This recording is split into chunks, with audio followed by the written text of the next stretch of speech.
Okay, here is my quick and easy gift idea. I always want to give handmade books as a present to folks, but I always seem to run out of time. So I like to have a stash of these on hand because they're really quick to make and quick to personalize. So it is a little handmade paper pocket, and it is sewn with a sewing machine, which is what helps speed up the process. And then inside is a little watercolor journal. It's a simple pamphlet stitch book, and I personalize it by changing the words on the front of each pouch, and then also mixing up the cover, but everything else stays the same. And I use a different type of paper on the front to the back so that this kind of peeks through. So this one here, I chose to put words on the cover, and this one here, I chose to put a little postage stamp. Let's start out by creating our little watercolor journal. You can use watercolor paper, you could use sketch paper, mixed media paper, whatever you would like.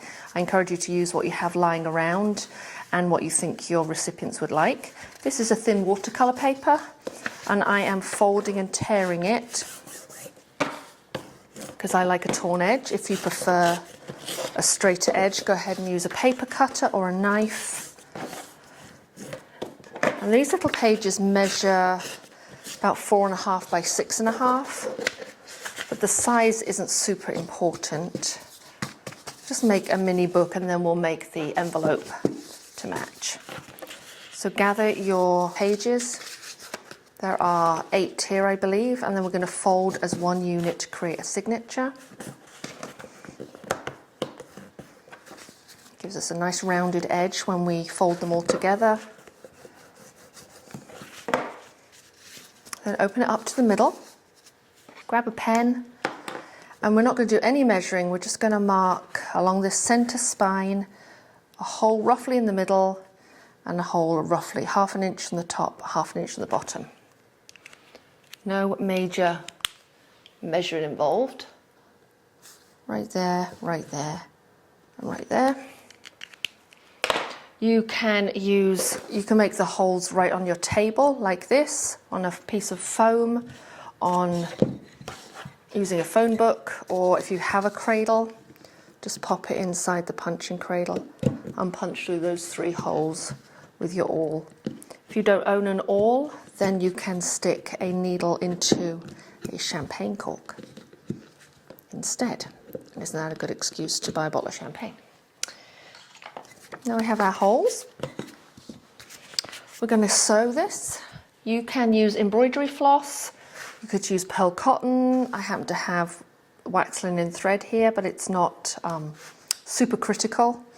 You're going to use about 3 times the length of your book. Grab a needle. It could be an embroidery needle, a very small tapestry needle. Go as small as you can though. Start on the inside, that center hole. Pull your needle through, leave a 2 or 3 inch tail, flip it over and go to the bottom hole. Pull through, flip it over. We need to climb to the top, missing that center hole.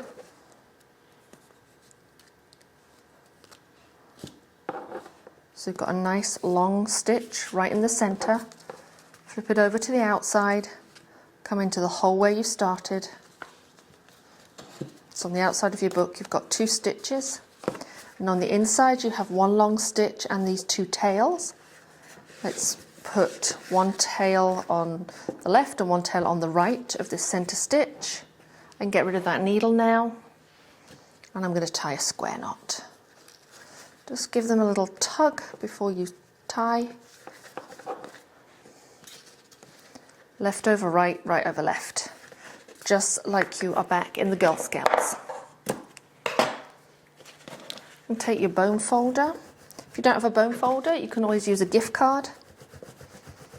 This might be a little bit springy, so you can always place it under some bricks overnight, just to press down the papers. Now we need to decide if we're going to do some words on the front here. I've decided I'm going to put a little postage stamp.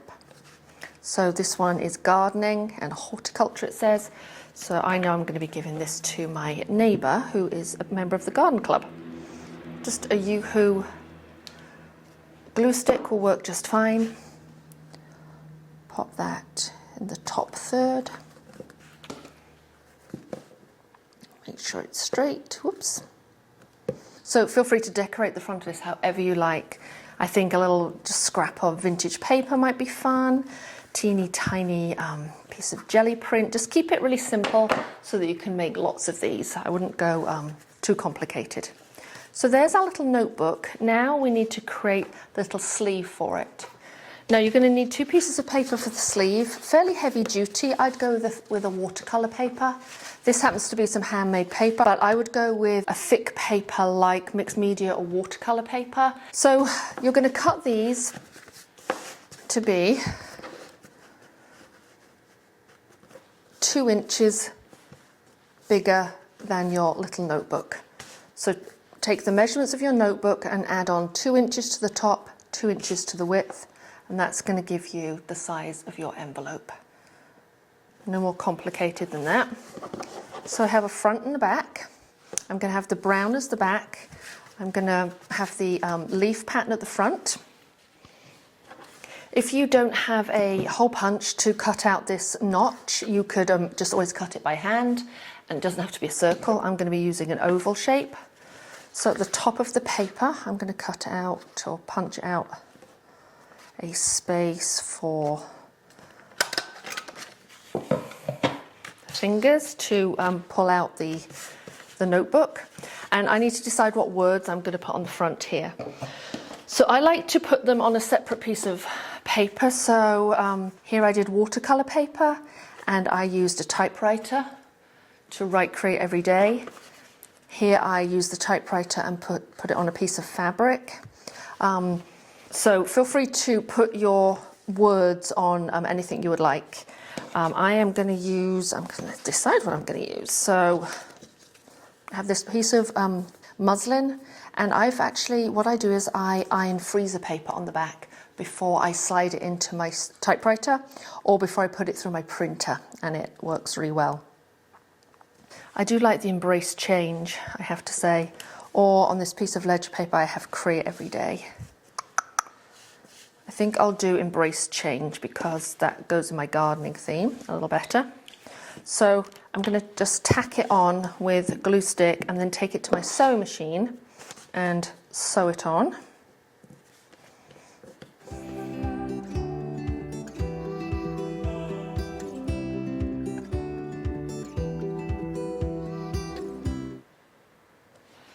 Okay, my little title sewn on. A couple tips for using a sewing machine with paper. I just use an all-purpose needle, whichever one came with my machine. I use a long stitch, like the longest running stitch I can, so that I'm not creating perforated paper. And I do back stitch at the end, or at the beginning and the end, or just at the end if I'm doing a square, just to secure them, to secure the threads.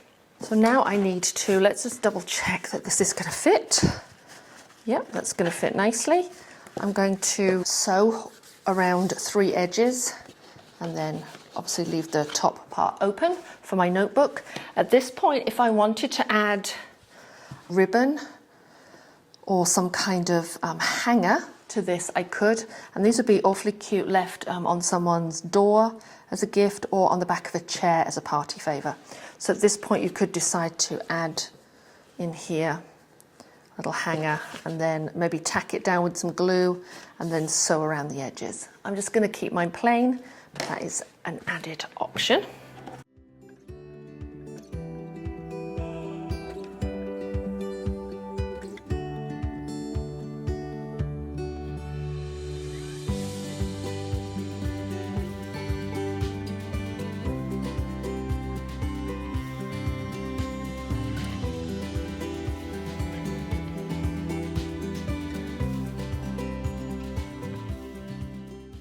And let's slide our little notebook inside. And it's ready to gift to a teacher or a friend. Because we've got these nice torn edges and these are very straight, I'll go in with my bone folder and rough up these edges so that it kind of gives it a slightly hand-torn look. You could add ink around these edges if you wanted to.